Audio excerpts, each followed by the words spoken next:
Have you ever heard a story so disturbing, so strange, it stays with you long after it's over? This is one of those stories. It takes place in Poland in the city of Krakow, a peaceful place until January 1999 when something was pulled from the river that would shock the nation and leave investigators haunted for decades. Katarzyna Zowada was just 23 years old. She was a university student in Krakow studying religion. She was quiet, gentle, a little shy.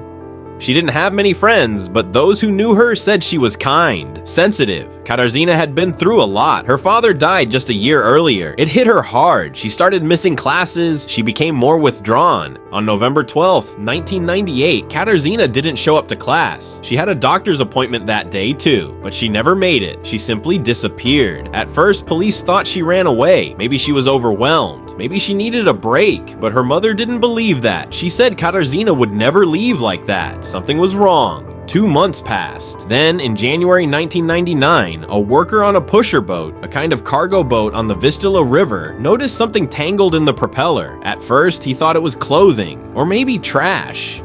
But when they pulled it out, they realized it was human skin, not just a piece, a full section, carefully cut, like a suit. And worse, it didn't have any bones inside, no flesh, no muscle, just skin. This wasn't an accident. Someone had skinned a person and left the remains in the river. And it didn't take long for forensic experts to confirm the skin belonged to Katarzyna Zowada. The news exploded across Poland. Who would do something so evil, so cruel, and more importantly, why?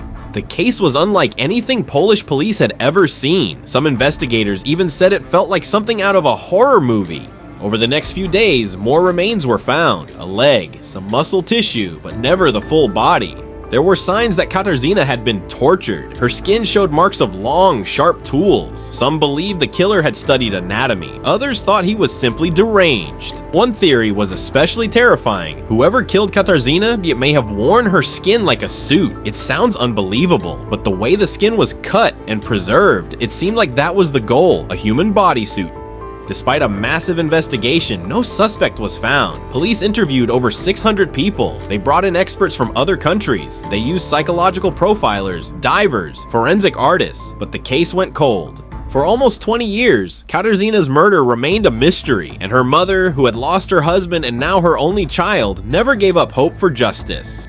Then, in 2017, something changed. A special cold case team reopened the file. They had new forensic technology now, things that didn't exist in 1999. They also had something else, a suspect.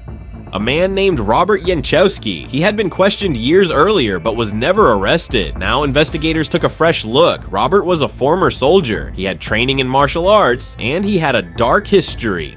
He was obsessed with bodybuilding. He studied anatomy. He reportedly tortured animals when he was younger. Even more disturbing, after Katarzyna's murder, Robert checked himself into a psychiatric hospital. He said he was having violent thoughts. Police searched his home. They found blood. It matched Katarzyna. Finally, in 2017, Robert Jankowski was arrested. When questioned, Robert didn't confess, but investigators believe he targeted Katarzyna because she was weak, isolated, an easy victim. They think he planned the murder carefully, tortured her, then skinned her, but no one really knows why. Was it for control, for power? Was it pure madness? There are some things we may never understand. Today, Robert is still awaiting trial. Katarzyna's case remains one of Poland's most disturbing crimes, a symbol of both horror and persistence.